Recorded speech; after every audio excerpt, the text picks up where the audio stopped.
With the World Baseball Classic creeping up, how will the tournament help or hurt the Boston Red Sox? You are Locked On Red Sox, your daily Boston Red Sox podcast.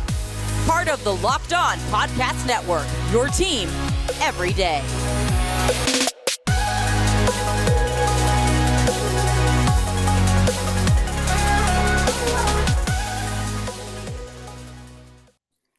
I want to welcome you back into Locked On Red Sox podcast, and thank you so much for making Locked On Red Sox your first listen of every single day. I'm your host, Kike Hernandez, and here, as always, my co-host, NESN's Lauren Willand. And I know all of you are in the spring training mindset, but there's much, much more baseball coming very, very soon with the World Baseball Classic right around the corner. It's been 6 years since the tournament has been played, but there's around 10 to 12 Red Sox players that are going to be representing multiple different countries. And I don't know about you, Lauren, it's been awesome to see spring training happen and the feeling of baseball being back, but I cannot wait for the atmosphere that the World Baseball Classic brings. Yeah, it's so much fun, and shameless tease here, but Jon Morosi is just loves the World Baseball Classic, and he is somebody who you absolutely should follow if you're not already following him. It's for just MLB news, but he's so passionate about the World Baseball Classic and just baseball in general, and I think that having that be back is it's so good for baseball in general, and we're going to see a lot of really good representation from not just the Red Sox, but throughout all of MLB. I mean, these are some of the world's best players. And again, not just MLB, but throughout all of Japan, through Canada, through the US, through everywhere. So it's a really exciting time with spring training, with the World Baseball Classic, and with opening day like 3 weeks away. It is pretty crazy. And speaking of John, we actually had the opportunity to speak with Jon Morosi and get his thoughts on some of the different players that are going to be involved with the tournament. And sort of like we mentioned in the opening, how it could hurt or help the Red Sox going into the season. You can hear that part of our conversation in our second segment. But before we get into that, we want to help give you the rundown of the players that are going to be in the tournament, as well as some of the storylines going into the World Baseball Classic of how this could hurt or help the Sox. And, starting off, I want to run down the list of the players that are going to be in the tournament. Rafael Devers for the Dominican Republic, Masataka Yoshida for Japan, Kike Hernandez for Puerto Rico. We got Alex Verdugo and Jaron Duran representing Mexico. I bet you saw the mariachi band whole skit that they did, the little high school presentation that they did as well. Then we got Jorge Alfaro representing Colombia, Richard Blyer and Ryan Sheriff representing Israel. And then some maybes, Christian Arroyo for Puerto Rico. Alex Cora has already said no, but who knows if an injury replacement is needed for that. And then Kenley Jansen could be a maybe for the Netherlands and could join in the semifinals. But with all these different players, it's going to be good for them to see different pitching from different countries, different competition. And for somebody like Masataka Yoshida, so a guy who is going into his first major league season, and Alex Cora mentioned that he struggled being able to hit sinkers. And he said that the WBC could be a major factor in helping him get acclimated to that specific pitch. Yeah, it could be. I mean, he's going to face a lot of really good pitching while he's at the WBC, and maybe there'll be some sort of connection there that he's able to be really kind of himself, really comfortable because he's around people that he's familiar with. He's going to be around not only that, but people who are pitching at the MLB level and people that he's going to face throughout the season. So maybe it's just a little more like spring training 2.0 for him, where he can get more reps and more consistency and more at bats. And that's just a long way of saying more reps for like 3 times in a row. But I'm really excited to see what he can do for Japan and WBC and see how, if that hurts him or helps him. I think at the end of the day, it will help him, but it's a really good opportunity for him to try to get acclimated again with those sinker pitches because he has struggled a little bit against those in spring training. And one thing that I just thought of, with Seiya Suzuki as well as Shohei Ohtani going to be in that same lineup with him. And both of those players having a major league season under their belt, especially one as successful as Ohtani has had over the last 2 seasons, I feel like they're able to give him some mentorship, maybe some advice throughout, the weeks that they're going to be together in the WBC of, the ins and outs on what they've learned throughout their first few seasons in Major League Baseball. And also maybe how to be able to hit a sinker or these different pitches that they might not be very used to playing over in Japan. And I think as well, another component, connecting with the atmosphere. I obviously like the Japanese baseball has an incredible atmosphere, but in my opinion, it's nothing like the MLB, and especially once it gets to the playoffs. Obviously, we're all hoping that Boston can get to that specific point, but also being able to get used to that atmosphere early on in the season can definitely help you be able to channel in your focus, especially when getting acclimated to a brand new league. Yeah, absolutely. And I think that for Yoshida especially, and then, you mentioned Suzuki, and then you look at Ohtani as well, who had to get acclimated very quickly, and he's become an incredible, just not even just hitter, but overall player and athlete in MLB. Obviously, Yoshida's not a pitcher, so we don't see that kind of success happening, but he can have that kind of hitting success that Ohtani has had, maybe not to that extreme level, but he can be a very, powerful and useful part of this Red Sox offense. And he can use this WBC as maybe some extra motivation and some extra time to play against MLB pitching. And it's really nice that I feel like he doesn't have that over his head where he's like, oh, I should stay in spring training because I need to acclimate myself to American baseball. He can go and play in the WBC where it is pretty similar, and he can still, obviously the atmosphere is going to be electric. It's been 6 years since this tournament has been played, so fans have been wanting it. I know that it's just a really good opportunity to represent your country. So I think just a lot of emotion, motivation, and just not just motivation to be really good for your country, but to be really good for your new American baseball team is going to really power behind Yoshida, and he's going to be, hopefully this helps him more than it hurts him. I do think it will. At the end of the day, I do think that this will help him, and he'll be able to see more those sinkers and any pitch that maybe he's like, I need to really focus on figuring out how to hit this and how to change my mechanics. And he can make those adjustments maybe at the WBC,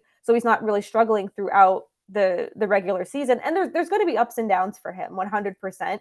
But being, maybe, like I said, kind of using the WBC as a way to start really trying to acclimate yourself and make those adjustments during this tournament. And, Cora sort of alluded to it that he was very impressed with Yoshida showing up to spring training early, getting acclimated, and really trying to build those relationships early on with the Red Sox clubhouse. And he even mentioned, he didn't have to come as early as he did, but, it really shows the maturity of the player as well as how committed he is to getting as acclimated as possible to this new league, to this new team. And another player who's getting used to a new team is Jorge Alfaro, and he's getting a lot more attention now that Connor Wong went down with a hamstring tear, and Alfaro could get more opportunities to show that he deserves to be the backup catcher for the Red Sox. But he's going to be playing for Colombia during the WBC, and I'm kind of curious. The WBC ends on March 20th, and the Red Sox have to make a decision by March 25th. To either add him to the 40-man roster or allow another team to get the opportunity to pick up his services. And I'm curious to see if maybe that decision could be hurt with him playing for the WBC, or it could potentially help.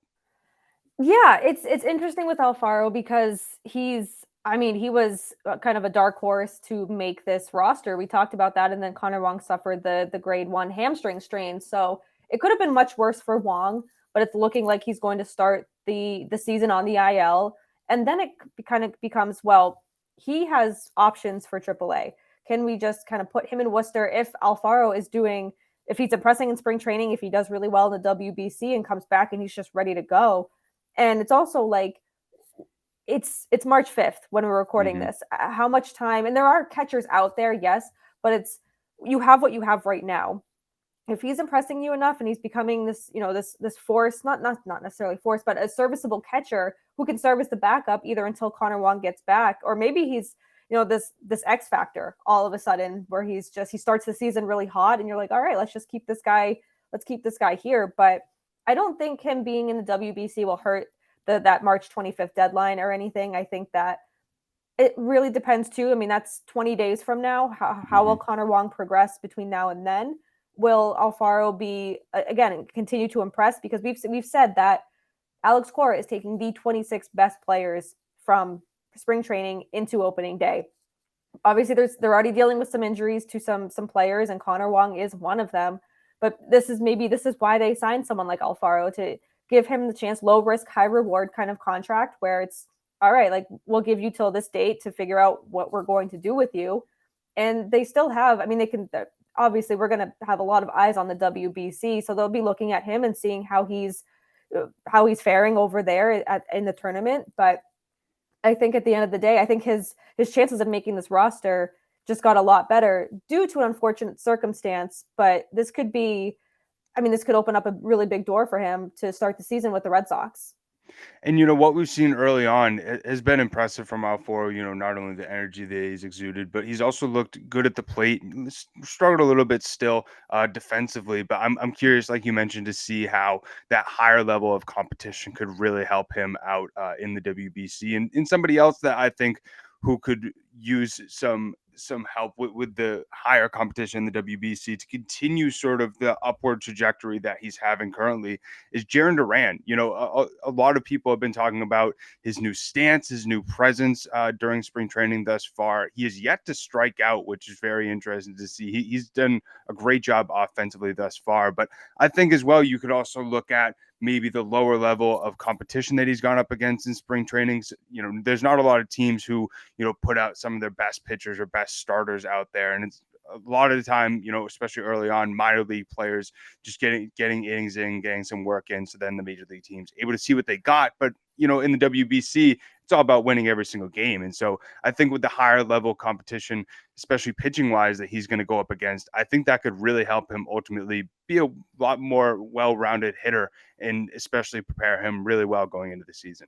Yeah, I mean, you said it. It could help him prepare, just be that overall, really, you said it, well-rounded player in order to be serviceable to this team. And there's so many what ifs going into this season, and now we have even more because of the injuries and the roster. I mean, we have an idea of what it could look like, the rotation, the lineup, and everything. But the more that spring training goes on, and the more that we see from these kinds of players in the WBC and in spring training, it's going to be, I mean, maybe Alex Cora's decisions got a little bit easier due to injuries, but those players are going to get healthier. Those players will work their way back to this roster. What are you going to do when this team's at 100% health?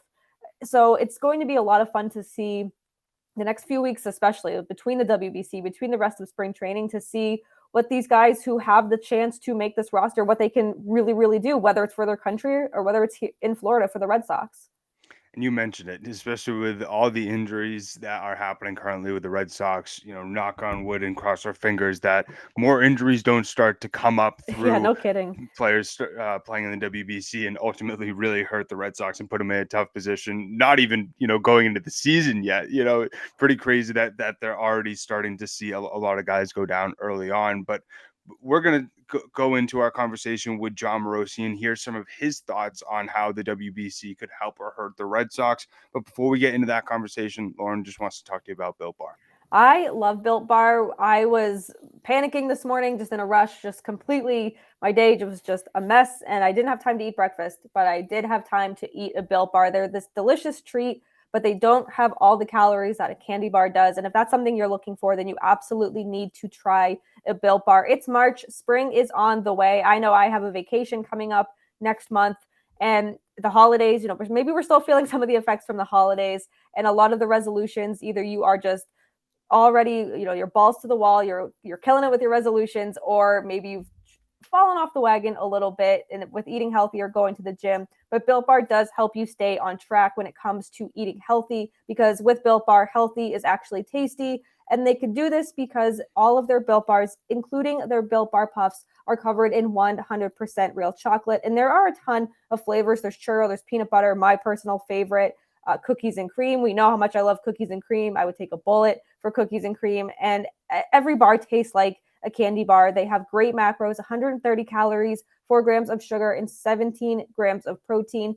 And now you do not wait to have a box show up at your door. We've been talking about built.com, placing your order, but now you can go right to Walmart, get yourself a 4-bar box right from the pharmacy. Or if Sam's Club is closer to you, they also have a 13-bar box. So whether it's built.com, whether it's Walmart, whether it's Sam's Club, just do yourself a favor and go get yourself a box of Built Bars. We are here with MLB reporter and the main contributor for the WBC, Jon Morosi. So how's your offseason going so far, John? Getting ready for the WBC, spring training already underway.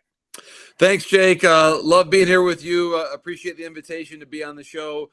Spring training's been going great. I had a chance to already get down to Florida, see a little bit of the Grapefruit League, and now, of course, as you mentioned, the World Baseball Classic coming up. So it's one of my absolute favorite times of the year. It's been 6 long years since the last WBC, so I'm just thrilled to get things going again.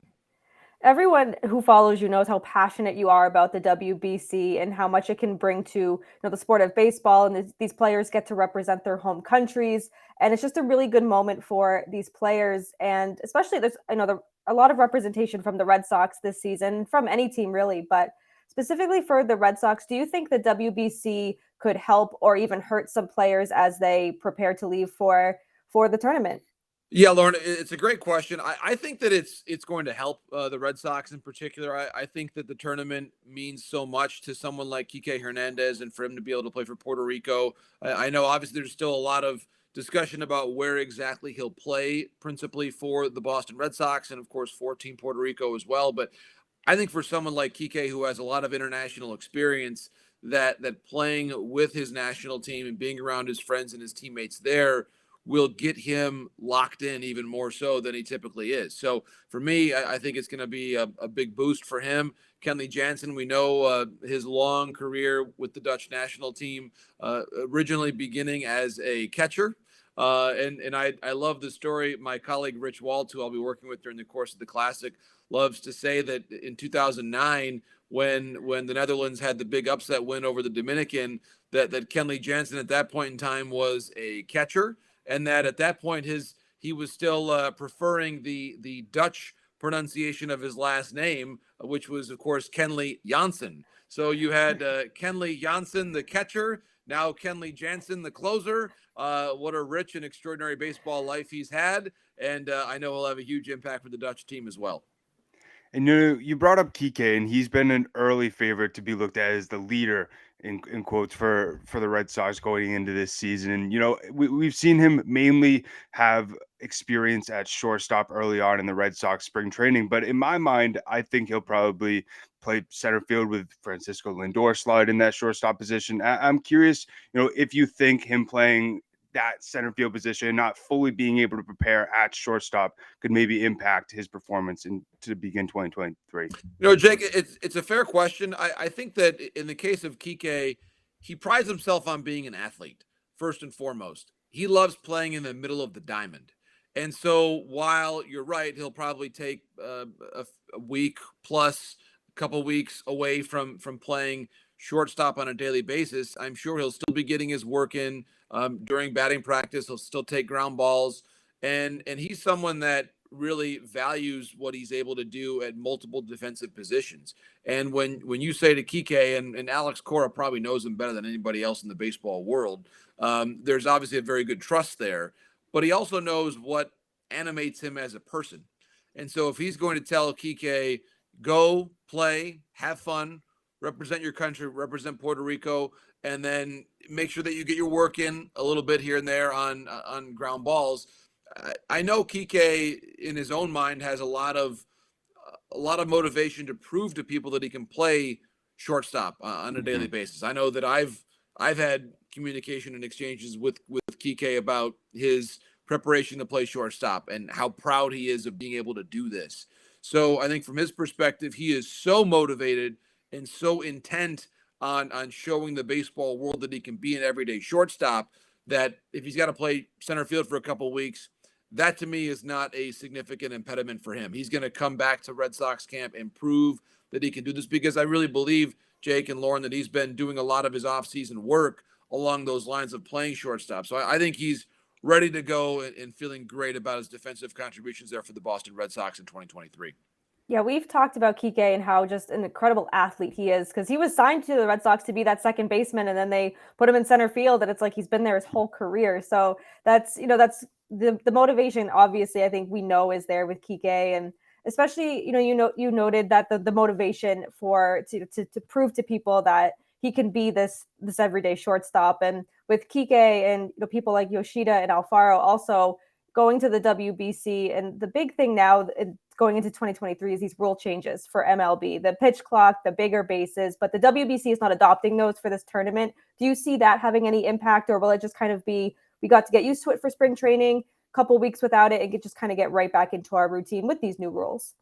Right. It's a fair question. I don't think it's going to be a huge negative at all that the WBC does not have the rule changes implemented. I think on a macro level, we have to remember that MLB is just one of the leagues that contributes players to this tournament, and we do not see these same rule changes happening in Japan and Korea, in the winter leagues that contribute so many players as well. So it's not really to be honest, a fair level of play if you were to ask players from different countries to adopt these rules that by and large many of those players are not playing under right now. So I think that's really important from a fairness perspective, and I think that everybody showed up to spring training early this year in terms of the report date was very early. We've already had now a couple weeks worth of games, so players are pretty familiar now with where we're at in terms of the overall rule changes, that they've gotten used to it. We've seen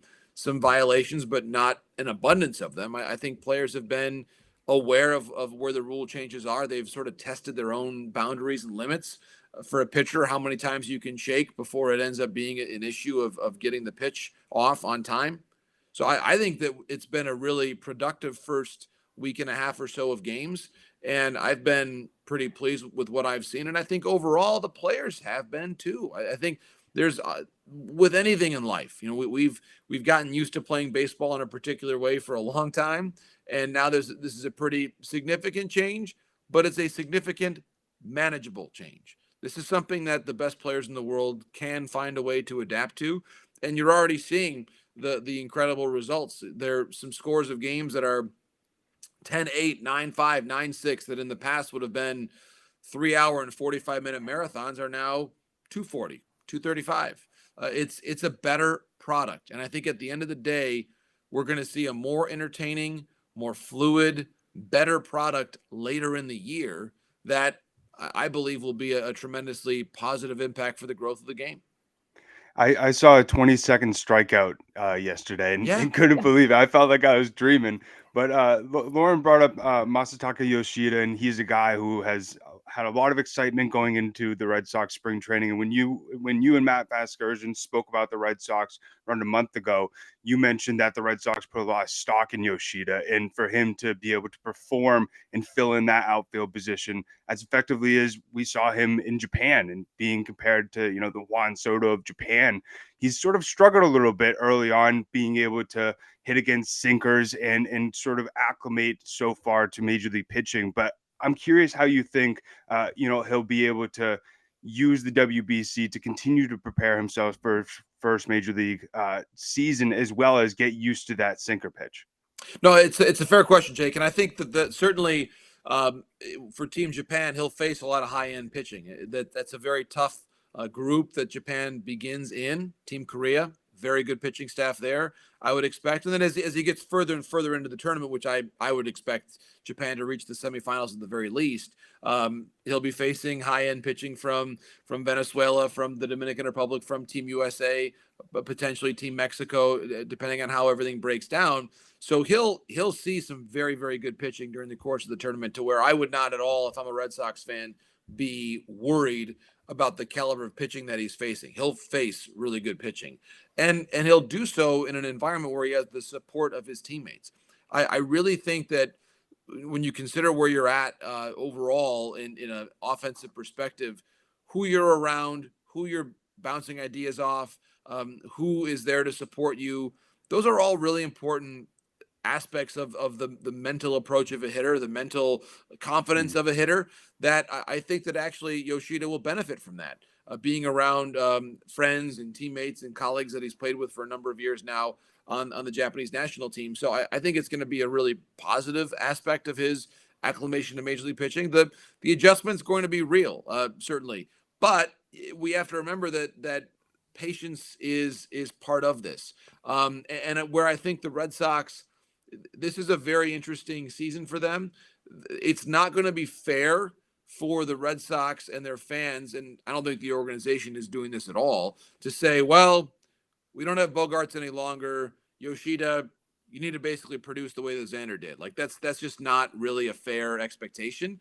And I hope that Red Sox fans do not expect him to slide right into that same level of production that Bogaerts had, because it's not fair. It's a different player, different circumstance, different background, different a lot of things, to where I think it's going to be really important that there is a grace period. And if he struggles at the outset of the regular season, I hope and believe the narrative should not be, well, it's all on Yoshida. No, this has to be a collectively well-balanced roster that's built by the front office and obviously put together by Alex on a daily basis. That's not on Yoshida. I think that like any young player who's coming in, we need to understand there's an adjustment period of the pitching style. He'll get there. Go back and, by the way, look at the first spring training that Ohtani had as an offensive player. There was an adjustment that he had to make, and certainly now Ohtani is back to being one of the elite hitters in the world. I think that for Yoshida, being patient is important, but also then if there are adjustments to be made for him, he's got to make them. Certainly Ohtani made them relatively quickly, and I think it's going to be up to Yoshida to do the same.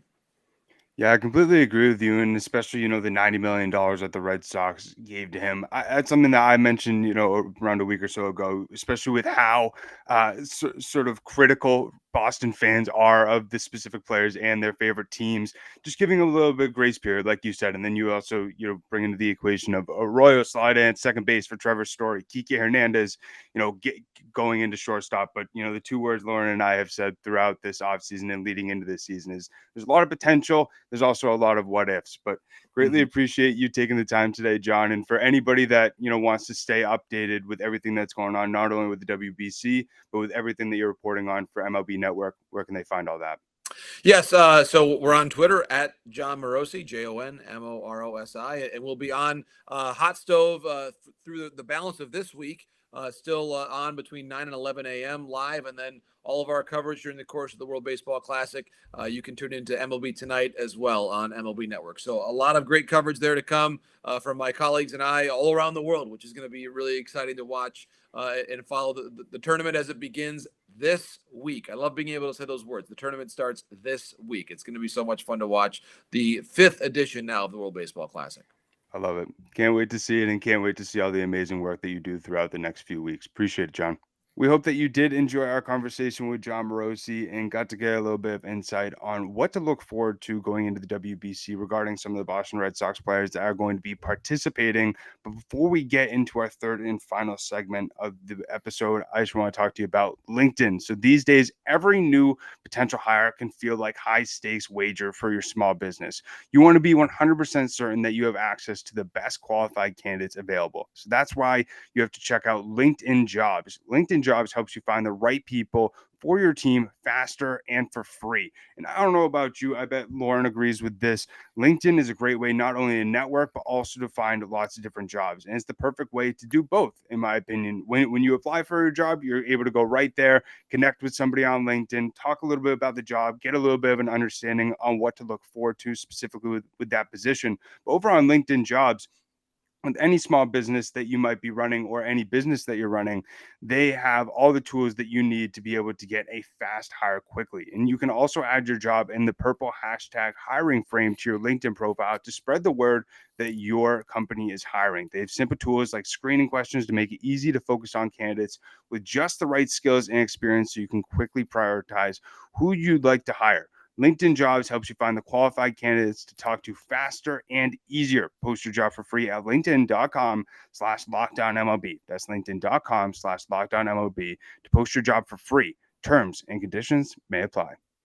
And we've spoken about sort of how the WBC could help some of these players acclimate to the season coming up. But I think as well, it's been interesting to see some of the players who have elected to stay in Red Sox spring training camp and get some more work in and continue to prepare specifically for the major league season. And one of those guys is Christian Arroyo. And, he spoke about on Thursday on the ESPN broadcast that he was potentially thinking about joining Team Puerto Rico if as a injury replacement. And then right after the game, Alex Cora sort of shut that down. But it sort of shows that not only Cora but Arroyo seems very committed to getting as acclimated and as prepared as possible to be the full-time starter at second base. Yeah, I mean, I think and someone like Arroyo's in his position where he does have a lot of injury history with him, and all of a sudden he's going to be this full-time player, potentially full-time player, full-time-ish player for the Red Sox. I would 100% agree with Cora. Just keeping him in spring training, just getting him with that second base or getting acclimated with that second base position. And even though he's played it, but getting him used to it at a full-time level and just avoiding any potential for injury. I think that's smart. And I think that someone like Arroyo has a lot to prove going into the 2023 season. A lot of these players have a lot to prove, and I think Arroyo certainly is one of them. We know he can be serviceable, but we do know that there's injury history there. There's the lack of being a full-time player, and now he's kind of being thrust into that position to no fault of his own. But the more reps you can just get him in spring training and just keep him with the team is just that's the way to do it when it comes to Christian Arroyo. And another player that is looking to get off to a good start beginning the season is also going into a pretty critical season in and of itself is Tristan Casas going into his second part of his rookie season. And especially, with a lot of expectations now on him to be that full-time starter at first base as well. A lot of new faces around the depth chart, but makes it a lot more exciting to see the what ifs or the potential that the Red Sox could be able to exude, not only defensively, but also offensively with both Arroyo and Casas. And it was actually kind of funny because the article or quote from him talking about that, the lizard and helping it make him more athletic of chasing the lizards and that sort of stuff, Right. all those goofy comments. When I was at the game on Friday, he was doing some jogging exercises. And I said to him, like, come on, Tristan, you're faster than that lizard. And he sort of gave me like a side eye, like smirk of like, yeah, you already know. But it's been fun to sort of like see his goofiness throughout spring training. But I'm not surprised, but also I like to see that he's not participating in the WBC specifically so he can more focus on being as ready as possible for the Red Sox upcoming season. Yeah, it's kind of like with Christian Arroyo. I mean, minus the injuries. I just want him to be prepared, and I want every player to be able to represent their country when they want to, because it's an honor and it's a great, really fun tournament for these players to go and play in it. But someone like Casas too, I just, not that I think it would hurt him, but with his, this is a big season for him too. A lot of eyes are going to be on him. It's a big season for someone who's had hype around him for the last, what I feel like is 100 years. So he's got a lot. I wouldn't say he's got a lot to prove, but I keep saying it's a big season because this is going to be a full-time campaign for Casas. This is going to be he's worked on all season. I mean, he's hitting lefties. His 2 home runs in spring training thus far have come off lefties. So that's a positive thing. And you don't want to kind of disrupt that routine. And we've known now this is a man of routine. So you want him to just be very just in tune with the season coming up, not disrupt this routine that he has, and just keep the good vibes rolling with Casas, because he looks really, really good so far throughout spring training. And yes, it's spring training, we know this, but to see this kind of offense and this kind of that the baseball they've been playing, yes, there's been ties, but they are still undefeated in spring training as we're recording. I don't want this to come out Monday and they're like, Lauren, they got smoked on Sunday.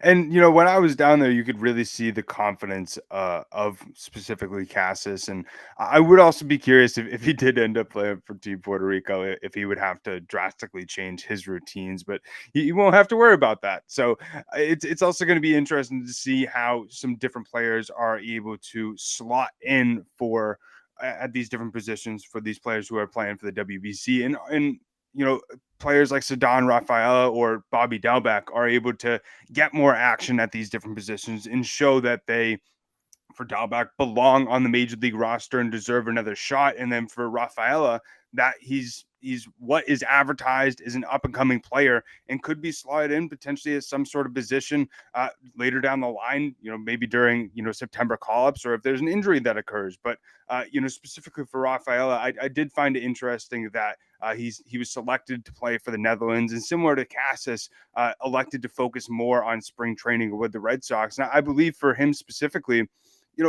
we said it with Cassis and Arroyo, but for Rafaela, coming off of a campaign where you were the minor league player of the year, especially a prospect in which you weren't even really ranked prior to the 2022 season, and now you're looked at as a top 5, top 10 prospect in the system, and looked at as the future center fielder, with Kike Hernandez not, on the Red Sox, and curious to see how Tapia and Duvall really factor into how much Rafael is able to get opportunities in center field. But I think this is the perfect way to get him more playing time.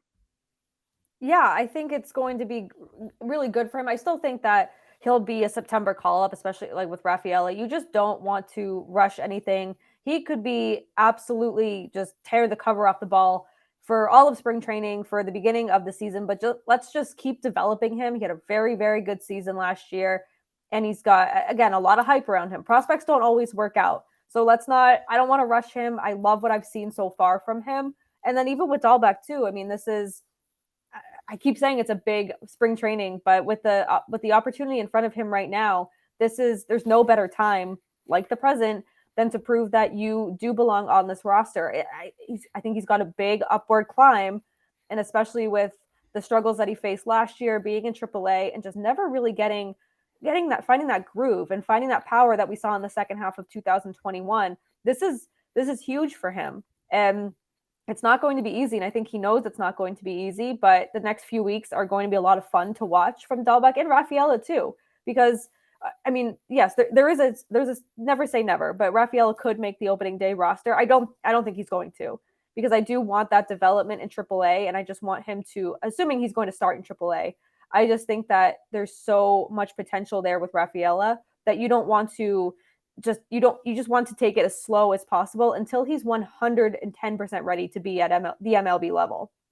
That's the other aspect too. If Duran gets sent down to Worcester, where are you going to put Rafael? Are you going to put him on one of the corners, or would you like to have him, begin in Double A? Because he went from, high A to Double A throughout last season, and obviously hit the cover off of the baseball in Portland. That's a big reason why he was awarded the minor league player of the year. But you want to continue to move him up, but also give him the opportunities that he's able to, develop with that time. So curious how the Duran factor plays into it. But one thing that we've talked about the potential, we've talked about the what ifs, but one word that you used that I just realized, I don't think we've mentioned this.